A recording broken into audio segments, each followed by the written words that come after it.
Len Kasten, The Secret History of Extraterrestrials, Advanced Technology and the Coming New Race is the book. Just before the break, where we were going is a subject that I love to talk about. It's a topic that really interests me. It's this consciousness shift that many of us talk about. And I'm always wondering, Len, welcome back, is how this is going to happen. How this shift is going to take place, how a closed-minded scientific community, mainstream, and the public, which is usually only concerned with going to church on Sunday, paying the rent, and making sure that there's food on the table. And if you live out here in Oregon somewhere, I guess stockpiling weapons. But seriously, you got to be thinking, how is a consciousness shift going to happen to these folks? Well, in my book, I talk about science fiction movies, and I related the story of how I came to be at the premiere of Star Wars at Grauman's Chinese Theater in 1977 to see the actual premiere of the movie. And I was stunned when, at the end of the movie, the entire audience stood up and cheered. Yeah. I've never seen that happen. I've never seen that happen anywhere, anytime since. And I realized at that point that there was a deep human need to comprehend and understand what was going on with space travel, and the fact that we had the ability to travel in space as well. And I think that level of consciousness is slowly permeating the human race. A lot of it has to do with Hollywood. Hollywood is helping it. And Star Wars was one example. Steven Spielberg is another. I think the consciousness is slowly getting to the point where we're starting to realize who we really are and what we really might be able to accomplish, even though the military is keeping a cold, clammy hand on the truth right now. It will eventually come out, and I think that eventually we will understand that we were meant to travel to the stars, and we will. Well, let me jump right in and say Hollywood is helping us. This is something you just said. Here's where I differ with you on that. What I see is a lot of movies about the following theme being represented. Aliens are coming here, and just like Hawkins said, they're going to rape and kill us, okay? And people who listen to UFO reports are cranks and weirdos. You know what I'm saying? So basically, we're weirdos, and if this is true, we better be careful, because if they come here, they're going to cause mass havoc. The Battle of Los Angeles I just saw. There's been about 3 or 4 movies like this. You know what I'm talking about? Yeah, that's a form of propaganda that is taking place. I think Stephen Hawking didn't help with his remarks recently. No. These things are all under control. They cannot interfere with us. The aliens cannot interfere with our development. They can perhaps try to help us, but there has to be an agreement. There must be something we agree to in order for them to interfere. Now, you say that they can't interfere, but then you go in to talk about a subject that many people have touched on over the years, which is that supposedly President Eisenhower, had turned down a deal with extraterrestrials. Right. So how did that come down as far as where you became convinced this is true? And keep in mind, I've had Laura Eisenhower on the program. I've spoken to her. I've spoken to some other people that had really done a lot of research about this. Supposedly, as far as I know, there was a deal on the table to exchange certain amount of abductions per year that were allowed to take place in exchange for technology. That was the second agreement. That was the second meeting with Eisenhower. The first one was with the so-called Nordics, or the extraterrestrials that basically look just like us. You might call them the Pleiadians or the Arcturians. They were part of a whole different group. These were the so-called contactees. These were the so-called ETs that made contact with the contactees of the 50s, with Adamski, with Menger. We might call them the good guys. Okay, fair enough. They tried to make an agreement with Eisenhower. The only stipulation they had was that we give up our nuclear weapons. That was leading us down the wrong path, and the destruction would be horrible, whereas they could help us achieve a much higher level of spirituality, and they would then give us their technology in terms of medical, biotechnology, all the things that would have made this planet basically a utopia. And we turned it down. Eisenhower's generals at that time said no. They said, no, it's too dangerous. We can't do it. Cold War, et cetera, et cetera. And we said no. That was February 20th, 1954. Later that year, Eisenhower did make a deal with the so-called Greys because they didn't ask us to give up our nuclear weapons.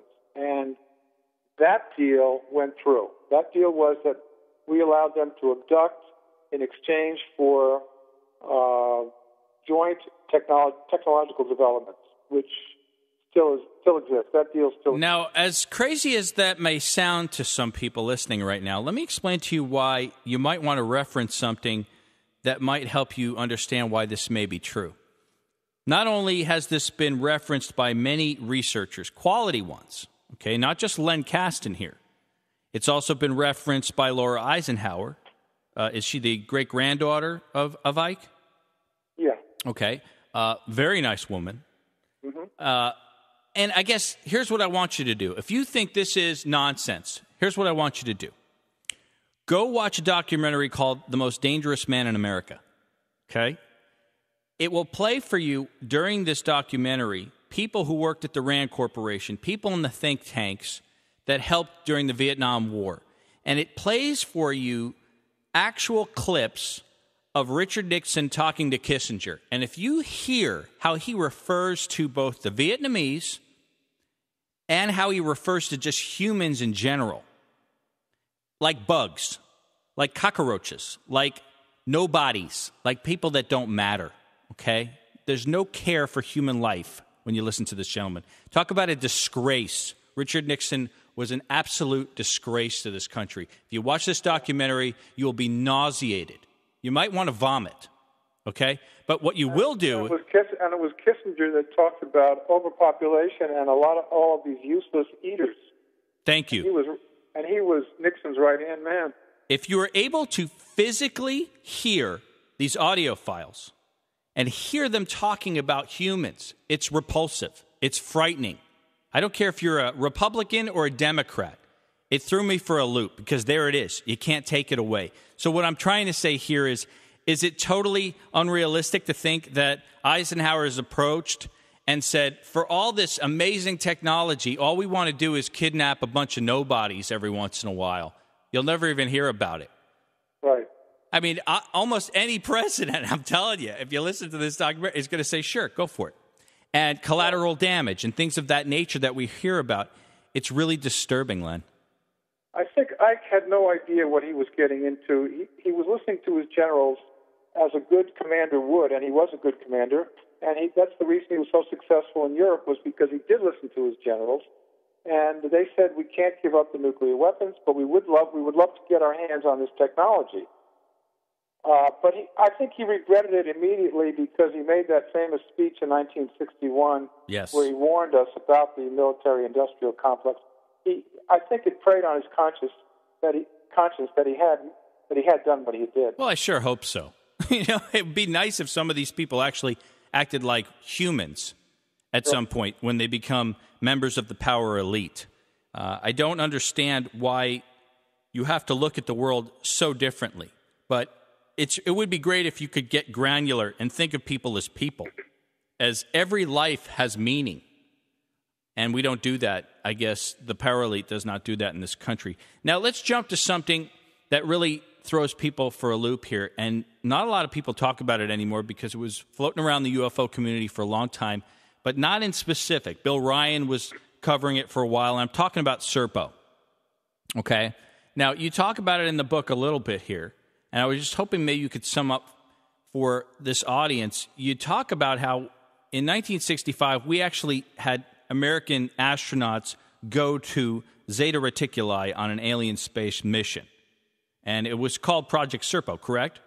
Yes, uh-huh. Why don't you tell us about that real quick, how that came down? Because a lot of people think that was the origins for the end sequence to Close Encounters of the Third Kind. Absolutely. Spielberg had inside information. It wasn't Hynek that gave him the information, even though Hynek was a consultant on the movie. He got it from somebody else. He had a deep throat there who gave him the information, probably somebody in the DIA, and it might have been the same person who later actually released the information in 2005, who is now retired. And this is where Bill Ryan got into the mix, correct? Well, Ryan was part of this group of UFO insiders that was part of this email network of high-level ex-military, ex-intelligence people that were in communication with each other. And Anonymous was a member of that group, and he suggested releasing the emails, 21 of them, and Ryan volunteered to a website, and Ryan volunteered to start the website because he was a part of the group. Right. And he did it very faithfully. But what was the gist of it? How did these astronauts actually, was this another deal that took place as far as the exchange? Was it just like the movie? Where did they go, and how did that go down? Because I heard some died on the way, some decided to stay. It was a really interesting story. It started with the alien that survived the Roswell crash. Okay.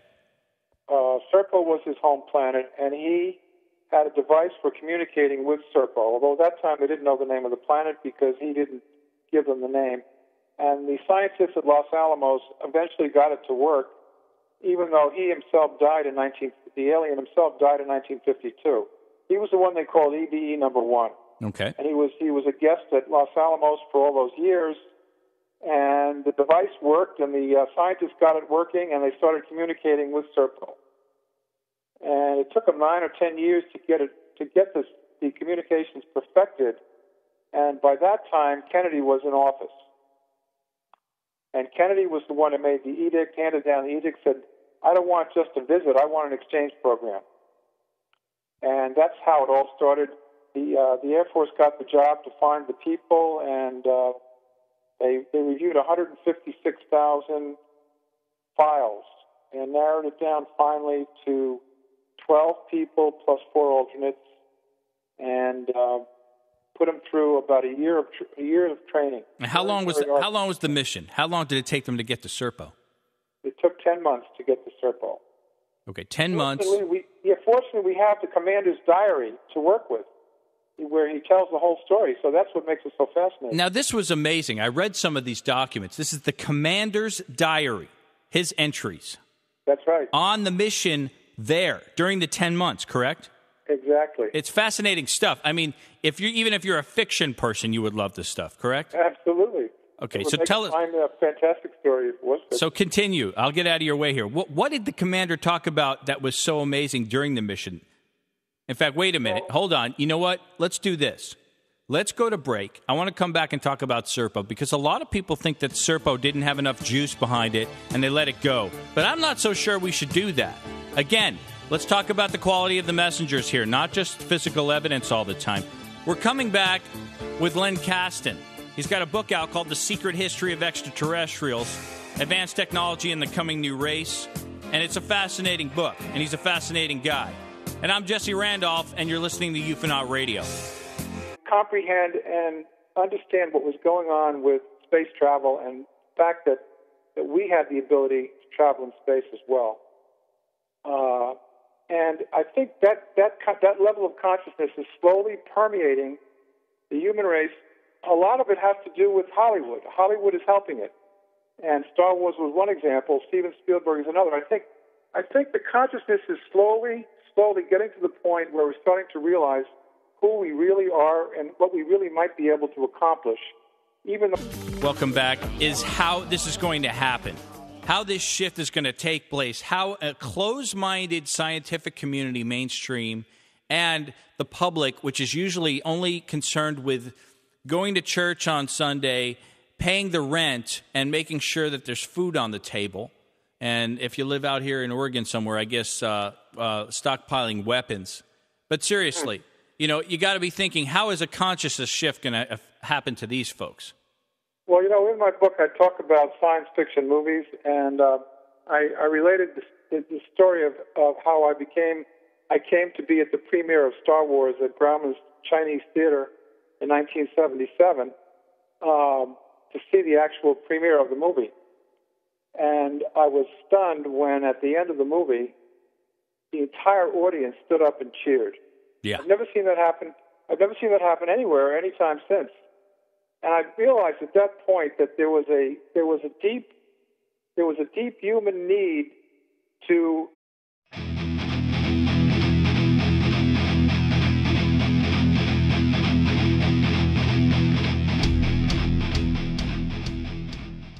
Len Kasten, The Secret History of Extraterrestrials, Advanced Technology and the Coming New Race is the book. Just before the break, where we were going is a subject that I love to talk about. It's a topic that really interests me. It's this consciousness shift that many of us talk about. And I'm always wondering, Len... So the military is keeping a cold, clammy hand on the truth right now. It will eventually come out. And I think that eventually we will understand that we were meant to travel to the stars, and we will. Well, let me jump right in and say Hollywood is helping us. This is something you just said. Here's where I differ with you on that. What I see is a lot of movies about the following theme being represented. Aliens are coming here, and just like Hawkins said, they're going to rape and kill